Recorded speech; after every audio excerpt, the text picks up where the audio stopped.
I'm really pleased to be able to share with you some of the changes that we're making to our update requirements. The changes that I'm going to be talking to you about come into place on the 30th of September 2020. As an instructor, coach, leader, and guide, we know that you already recognize the importance of keeping yourself current and up to date with best practice in paddle sports and coaching. Our current update scheme supports and recognizes and makes it easy for you to provide evidence that you're keeping yourself up to date. From the 30th of September, we'll be making changes to make it easier for you to see your update status and what requirements are upcoming for you, as well as to be able to update and record your update status from within your membership record. We'll also be making it simpler for you to utilize all of your learning and development regardless of the source. Our update requirements are made up of 5 key components, the first one being first aid.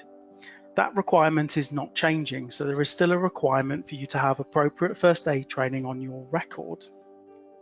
Safeguarding training is changing, and from the 30th of September, there is a requirement for you to have appropriate safeguarding training on your record that is dated within the last 3 years, and ongoing training and update requirements in the same situation as first aid, where you need to renew that training every 3 years.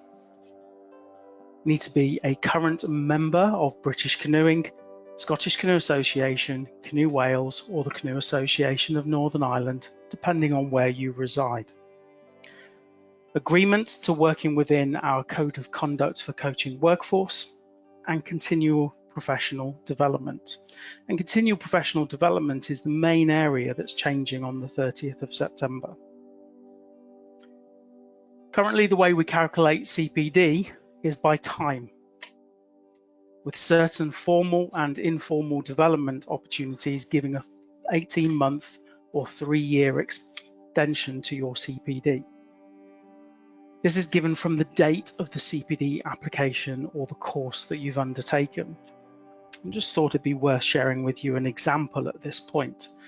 So we have Dave, our stand-up paddleboarder, whose CPD expires on the 23rd of December 2021. He's a paddle sport leader developing to become a coach.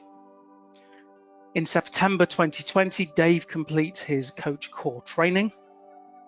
And at the end of that course, on the 1st of September, he has 3 years of CPD added.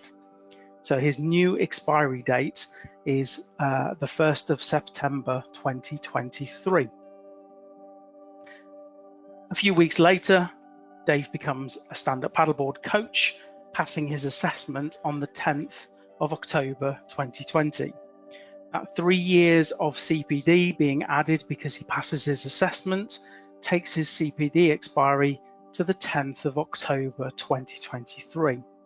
So in essence, Dave has undertaken 2 pieces of training and an assessment in quite quick succession. And because of the way that we currently calculate CPD, he's actually only gaining a week or so, or a few weeks of additional time on his update status, even though he's undertaking some quite big and chunky pieces of development. From the 30th of September, we'll be changing the way that we calculate our continuous professional development. It's not going to just be calculated by time, but also by points. So we'll still have a requirement to update our CPD by a certain date. So we will still have a CPD update date. But those formal and informal development opportunities will have a points value associated to them. 5, 10, 15, or 20 points. In order for CPD to be updated, you need to have gained 20 points prior to your expiry date. And let's revisit that example that we had with Dave. So Dave, our stand-up paddleboarder, still got an expiry of the 23rd of December 2021, still a paddle sport leader who wants to become a coach. He's undertaken that same core coach training on the 1st of September 2020, and rather than his CPD being updated at that point, he'll have 20 CPD points added to his record. When he does his discipline-specific training, when he does his assessment, he will also have CPD points added to his record. Where the change comes in is at the point when his CPD is due to expire on the 23rd of December 2021. His membership profile, the membership system, will check his record and see that he has at least 20 CPD points. As we know that Dave does have 20 CPD points, his renewal is set and his new expiry is the 23rd of December 2024. So although he has done the same development over the same period of time, he is actually acknowledged and has a much greater period of update status applied to his record. As you'd expect, British Canoeing training courses, awards and qualifications will automatically update your record with CPD points. And we've got some examples on the screen here of personal skills development courses adding 10 points, coach education courses adding 20, safety and leadership training in this particular example, foundation safety and rescue, would add 10 points, and a leadership development course such as a raft guide training course would give 20 points. But the second major change to our continuous professional development is that we are making it easier, simpler and more straightforward for you to use learning and development regardless of where you undertake it. So for coaches who are involved in many sports, who may undertake development in one of the other sports, we acknowledge the fact that that learning is actually going to have affected your coaching in paddle sport. You are going to have learnt things from it, considered them, reflected on them, and applied them to your coaching. So you as a coach holistically will have developed. And at the moment, our system doesn't allow that to be easily recognized. But what we do want to do is make that easier to recognize moving forward. So points will also be able to be gained through informal development opportunities. In the documentation on the website, you'll see that there are lots more examples, but just for the sake of simplicity here, we've just captured 4 examples. So a learning event such as a workshop or a conference would have 15 points added. Mentoring, that's being a mentor or having a mentor, would be 10 points. Supervised practice, being observed by your line manager, coach developer or head coach, 10 points. Mandatory training, work-based annual update, refresher training, 15 points.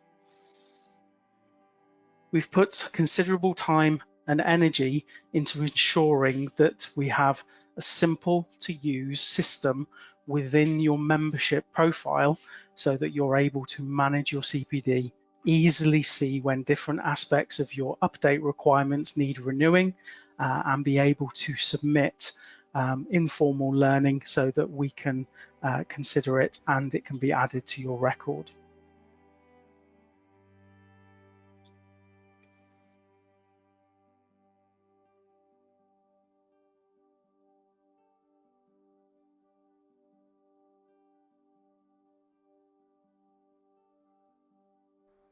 To find out your update status, log in to your membership profile, navigate to the My Profile, Additional Details and Update Status page. Here you'll find your safeguarding membership, first aid and CPD update expiry dates. You'll also have the chance to apply for a CPD extension here. When applying for a CPD extension, you'll note your current CPD expiry date along with the number of points currently held on your record. You'll need 20 points to submit a CPD extension. On the next page, you'll find more details of your CPD points and the option to add additional evidence and gain more points. Add details of any other CPD or learning you've carried out, upload your evidence such as a certificate or course syllabus, and submit the CPD. Your CPD will be verified by a member of staff and contacted with any further information required.